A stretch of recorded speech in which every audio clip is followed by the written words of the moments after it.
प्राप्य वरान् निबोधत।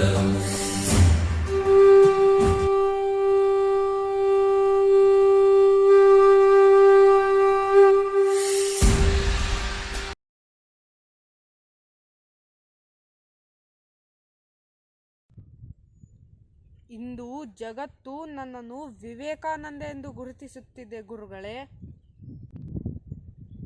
ನಿನ್ನ ಬಾಲ್ಯದ ಹೆಸರು ಏನೆಂದು ಲೋಕಕ್ಕೆ ಗೊತ್ತೇ? ನನ್ನ ಬಾಲ್ಯದ ಹೆಸರು ನರೇನ್. ಆ ನರೇನ್ ವಿವೇಕಾನಂದ ಹೇಗಾದ ಎಂಬುದನ್ನು ಲೋಕಕ್ಕೆ ತಿಳಿಸಬೇಕು.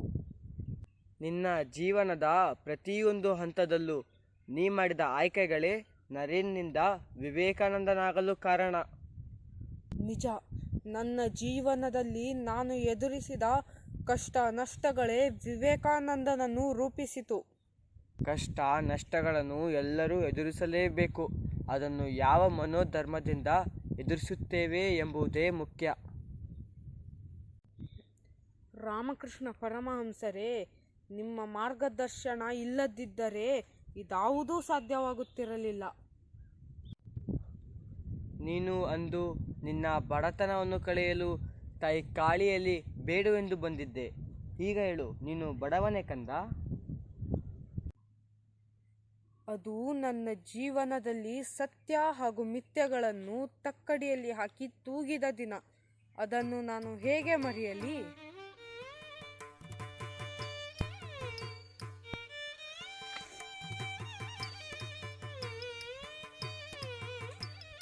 ಓ ನರೇನ್, ಬಾ, ಕೂರು ಕೂರು.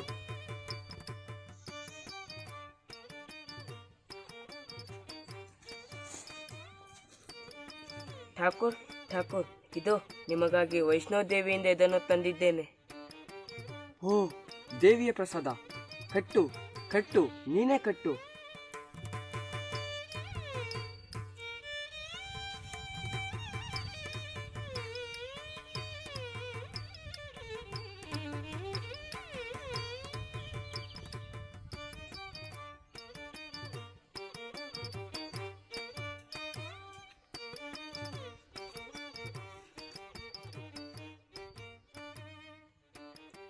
ನರೇನ್, ಇಷ್ಟು ದಿನ ಏಕೆ ಬರಲಿಲ್ಲ ಮಗು? ಠಾಕೂರ್, ನನ್ನ ಮನೆ ಸ್ಥಿತಿ ಏನೆಂದು ಹೇಳಲಿ? ನರೇನ್, ನೀನು ಮತ್ತು ನಿನ್ನ ಮನೆಯವರು ಎದುರಿಸುತ್ತಿರುವ ಸ್ಥಿತಿ ನನ್ನ ಗಮನಕ್ಕೂ ಬಂದಿದೆ. ಗುರುದೇವ, ಬಡತನ ನಮ್ಮನ್ನು ಕಿತ್ತಿ ತಿನ್ನುತ್ತಿದೆ. ನಿನ್ನ ನೆಲೆಯು ಇಕ್ಕಟ್ಟಿನಲ್ಲಿ ಸಿಕ್ಕಿದೆ ಎಂದು ನನಗೂ ತಿಳಿಯಿತು. ಠಾಕೂರ್, ನರೇನ್ ಇಂಥ ಇಕ್ಕಟ್ಟಿನಲ್ಲೂ ದಾರಿ ತಪ್ಪಿಲ್ಲ. ತಾಯಿಯ ರಕ್ಷಣೆಯಲ್ಲಿ ಇರುವಾಗ ದಾರಿ ಹೇಗೆ ತಪ್ಪುತ್ತಾನೆ? ದಾರಿ ತಪ್ಪಲು ಅವಳು ಬಿಟ್ಟರೆ ತಾನೇ? ದಾರಿ ತಪ್ಪದೇ ಇದ್ದರೂ ಯಾವಾಗ ಈ ಕೋರ್ಟ್ ಕಚೇರಿಗಳು ನನ್ನನ್ನು ಎಡವಿಸಿ ಬಿಡುತ್ತವೋ ಎಂಬ ಭಯ. ಕೋರ್ಟು ಕಚೇರಿ? ಹೌದು, ದಾಯಾದಿಗಳು ನಮ್ಮ ಮನೆ ಅವರ ವಶವಾಗಬೇಕೆಂದು ಕೋರ್ಟ್ನಲ್ಲಿ ಕೇಸ್ ಹಾಕಿದ್ದಾರೆ. ಈ ಸಂಸಾರದ ಸಂಬಂಧಗಳೇ ಹೀಗೆ. ನಗುವಾಗ ಎಲ್ಲ ನೆಂಟರು, ಅಳುವಾಗ ಯಾರೂ ಇಲ್ಲ. ನನ್ನ ತಾಯಿ ಹಾಗೂ ನನ್ನ ಒಡ ಹುಟ್ಟಿದವರ ಹಸಿವು ಸಂಕಟ ನಾ ನೋಡಲಾರೆ.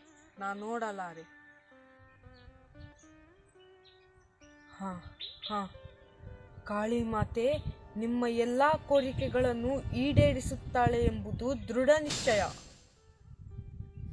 ನಿನ್ನ ಮನಸ್ಸು ಏನು ಕೋರುತ್ತಿದೆ? ಎಚ್ಚರವಿರಲಿ. ನೀವು ನನ್ನ ಪರವಾಗಿ ಹೋಗಿ ಕಾಳಿ ಮಾತೆಯಲ್ಲಿ ನನ್ನ ಬಡತನ ಪರಿಹಾರವಾಗಲಿ ಎಂದು ಭಿನ್ನಯಿಸುವಿರಾ? ಅವಳು ಲೋಕಕ್ಕೆ ತಾಯಿ. ಹಾಗಂದ ಮೇಲೆ ನಿನಗೂ ತಾಯಿಯಲ್ಲವೇ? ನೀನೇ ಹೋಗಿ ನಿನ್ನ ಬಡತನವನ್ನು ಕಳೆಯಲು ತಾಯಿ ಕಾಳಿಯಲ್ಲಿ ಬೇಡಿಕೋ. ನಾನು ಬೇಡಿದ್ದನು ತಾಯಿ ಪೂರೈಸುವಳೆ? ತಾಯಿಯನ್ನು ಒಲಿಸಿಕೊಳ್ಳುವ ಮಾರ್ಗವನ್ನು ರಾಮಕೃಷ್ಣರಲ್ಲಿ ಕೇಳಿಕೊ. ತಾಯಿಯನ್ನು ಒಲಿಸಿಕೊಳ್ಳುವ ಮಾರ್ಗ. ಶ್ರದ್ಧೆಯಿಂದ ಬೇಡಿದರೆ ತಾಯಿ ಪೂರೈಸುವಳು. ಆದರೆ ಏನು ಬೇಡುವೆ ಎಂದು ಎಚ್ಚರವಿರಲಿ. ಹೋಗು, ಏಕಾಂತದಲ್ಲಿ ಧ್ಯಾನಿಸಿ ತಾಯಿಯನ್ನು ಬೇಡಿಕೊ. ಹೋಗು.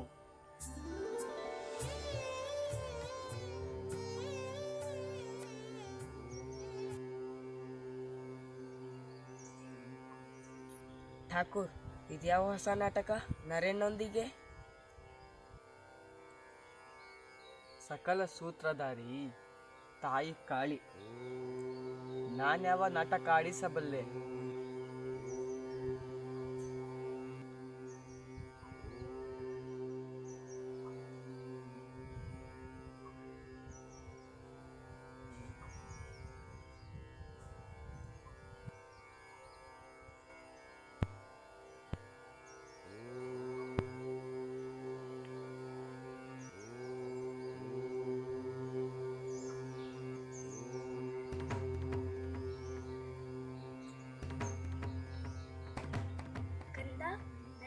ಏನನ್ನು ಅರಸಿ ಬಂದಿರುವೆ?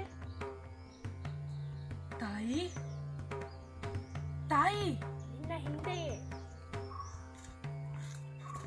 ತಾಯಿ, ನರೇನ್, ಏನನ್ನು ಅರಸಿ ಬಂದಿರುವೆ ಕಂದ?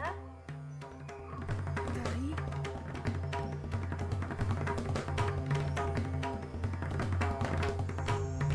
ಛೇ, ಅಲ್ಪ ಮನಸ್ಸೆ.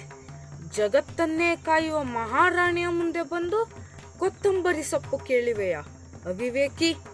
ತಾಯಿಯಲ್ಲಿ ಕೇಳಿದರೆ ಉನ್ನತವಾದದ್ದನ್ನೇ ಕೇಳಬೇಕು. ತಾಯಿ, ನನಗೆ ಜ್ಞಾನ ವೈರಾಗ್ಯವನ್ನು ದಯಪಾಲಿಸು ಮಹಾಮಾತೆ. ಹಾಗೆಯೇ ಆಗಲಿ. ತಾಯಿ, ತಾಯಿ, ತಾಯಿ, ತಾಯಿ, ತಾಯಿ, ನಿನ್ನಿಂದ ಜ್ಞಾನ ಹಾಗೂ ವೈರಾಗ್ಯವನ್ನು ಪಡೆದ ನಾನೇ ಧನ್ಯ.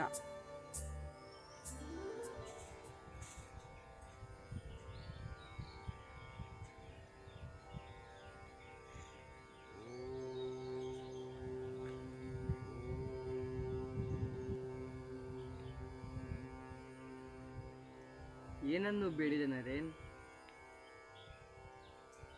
ಜ್ಞಾನ ವೈರಾಗ್ಯವನ್ನು ಬೇಡಿದೆ.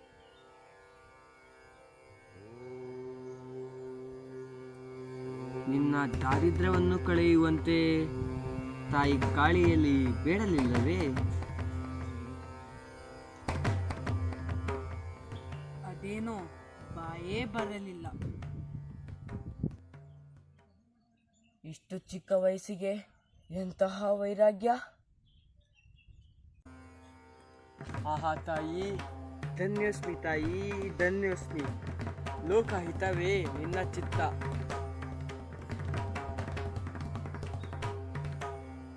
ಮೆಚ್ಚಬೇಕು. ನರೇ ನಿಜವಾದ ಜ್ಞಾನಿ ಹಾಗೂ ಸಾಧಕ. ನರೇನ್, ಮತ್ತೆ ಹೋಗಿ ಬೇಡು. ಮತ್ತೆ ಹೋಗಬೇಕೆ? ಮತ್ತೆ ಹೋಗು, ಮತ್ತೆ ಹೋಗಿ ಬೇಡು.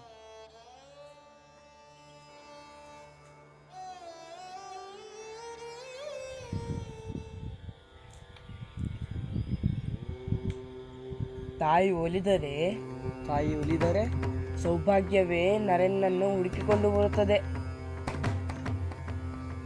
ಸೌಭಾಗ್ಯ, ಸೌಭಾಗ್ಯ.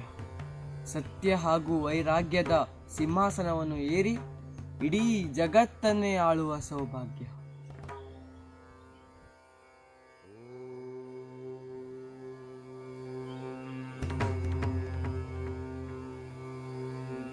ಕಂದ, ತಾಯಿ, ಮತ್ತೆ ಬಂದೆಯಾ? ನಿನಗೇನು ಬೇಕು? ನಿಸ್ಸಂಕೋಚವಾಗಿ ಕೇಳು. ವಜ್ರ ಮಾಣಿಕ್ಯದ ವ್ಯಾಪಾರಿಯಲ್ಲಿಗೆ ಬಂದು ಕಲ್ಲಿನ ಚೂರಿ ಕೇಳುವೆಯಾ? ಛೇ, ಮೂರ್ಖ. ತಾಯಿ, ನನಗೆ ಜ್ಞಾನ ಭಕ್ತಿಯನ್ನು ದಯಪಾಲಿಸು. ಹಾಗೇ ಆಗಲಿ. ಹೋಗಿ ಬಾ ಮಗು.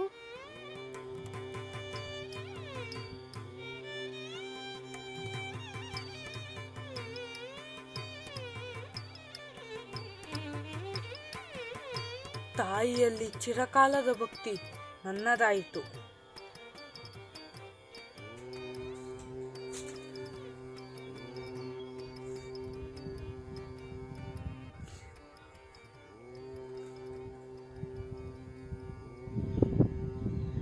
ನಿನ್ನ ಬಡತನವನ್ನು ಕಳೆಯಲು ತಾಯಿ ಕಾಳಿಯಲ್ಲಿ ಬೇಡಿದೆಯಾ? ಅದೇನೋ ಅಂತಹ ಮಿಥ್ಯ ಕೋರಿಕೆಗಳಿಗೆ ಕಂಠವೇ ಬರಲಿಲ್ಲ. ಅದ್ಭುತ, ಅತಿ ಅದ್ಭುತ. ನೀನು ನಿನ್ನ ಕನಿಷ್ಠತೆಗಳಿಗೆ ಮಣಿಯಲಿಲ್ಲ. ಬುದ್ಧಿಯೇ ಎಲ್ಲದಕ್ಕೂ ಮಿಗಿಲು ಎಂದು ನಿರಂತರವಾಗಿ ವಾದ ಮಾಡುವ ನೀನು ನಿನ್ನ ಬುದ್ಧಿಯನ್ನು ಅಧೀನದಲ್ಲಿಟ್ಟುಕೊಂಡು ಹೋಗಿಬೇಡು. ನನ್ನ ಬುದ್ಧಿ ನನ್ನ ಅಧೀನವಲ್ಲವೇ ಕೇಳುತ್ತೇನೆ. ತಾಯಿಯಲ್ಲಿ ನನ್ನ ಬಡತನವನ್ನು ಕಳೆಯುವಂತೆ ಕೇಳುತ್ತೇನೆ.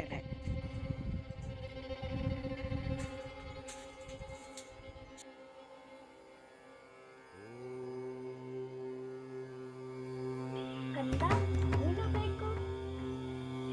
ತಾಯಿ, ನಾನು ಇಲ್ಲವೆಂದು ಮೂರ್ತಿ ಪೂಜೆ ತಪ್ಪೆಂದು ತಿಳಿದಿದ್ದೆ ಅಲ್ಲವೇ?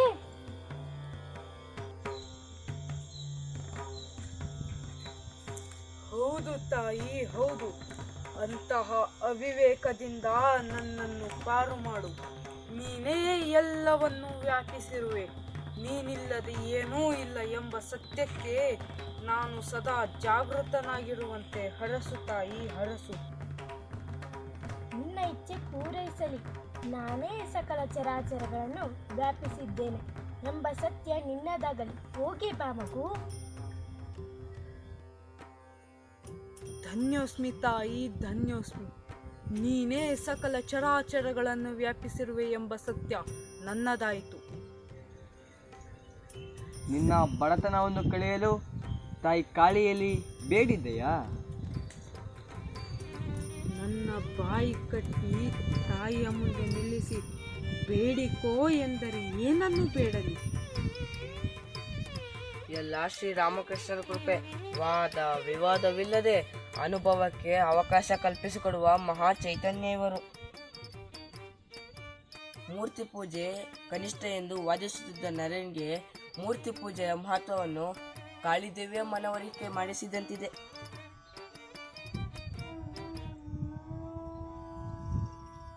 ಹೆದರದಿರು ನರೇನ್, ಹೆದರದಿರು. ನಿಮ್ಮ ಮನೆಯವರ ಊಟ ಬಟ್ಟೆಗೆ ತೊಂದರೆ ಬಾರದು.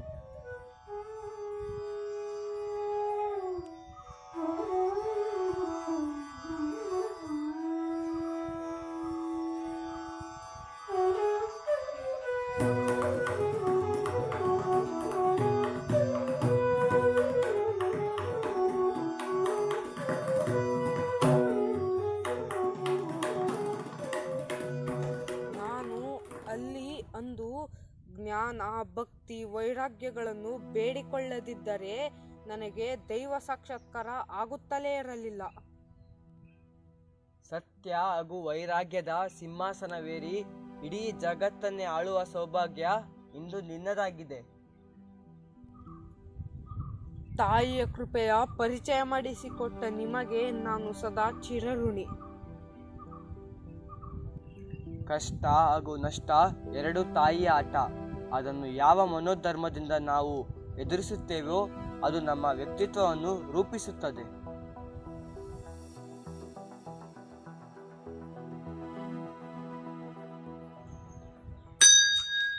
ನಮಸ್ತೆ, ನನ್ನ ಹೆಸರು ಗೌರೀಶ್. ನನ್ನ ಪಾತ್ರ ರಾಮಕೃಷ್ಣ. ನಾನು 8ನೇ ತರಗತಿಯಲ್ಲಿ ಓದುತ್ತಿದ್ದೇನೆ, VKV ಕಳುಬಾಳು. ನಮಸ್ತೆ, ನನ್ನ ಹೆಸರು ನಾಗರಾಜ್. ನಾನು 8ನೇ ತರಗತಿಯಲ್ಲಿ ಓದುತ್ತಿದ್ದೇನೆ. ನನ್ನ ಪಾತ್ರ ಸಾಧಕ. ನಾನು VKV ಕಳುಬಾಳು. ನಮಸ್ತೆ, ನನ್ನ ಹೆಸರು ಚಿದಾನಂದ್. ನಾನು 7ನೇ ತರಗತಿಯಲ್ಲಿ ಓದುತ್ತಿದ್ದೇನೆ. ನನ್ನ ಪಾತ್ರ ನರೇನ್, VKV ಕಲ್ಲುಬಾಳು. ಧನ್ಯವಾದ. ನಮಸ್ತೆ, ನನ್ನ ಹೆಸರು ಭಾರ್ಗವಿ. ನಾನು 6ನೇ ತರಗತಿಯಲ್ಲಿ ಓದುತ್ತಿದ್ದೇನೆ. ನನ್ನ ಪಾತ್ರ ಕಾಳಿ ಮಾತೆ. ನಮಸ್ತೆ, ನನ್ನ ಹೆಸರು ನಾಗರಾಜ್. ನಾನು 8ನೇ ತರಗತಿಯಲ್ಲಿ ಓದುತ್ತಿದ್ದೇನೆ. ನನ್ನ ಪಾತ್ರ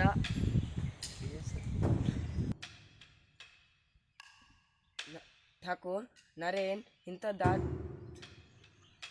ಅವಳು ಲೋಕಕ್ಕೆ ತಾಯಿ. ಹಾಗಂದ ಮೇಲೆ ನಿನಗೂ ತಾಯಿಯಲ್ಲವೇ?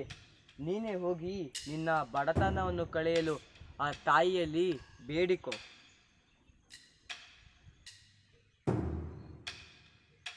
ನನ್ನ ತಾಯಿ ಹಾಗೂ ನನ್ನ ಒಡ ಹುಟ್ಟಿದವರ ಹಸಿವು ಸಂಕಟ ನಾ ನೋಡಲಾರೆ.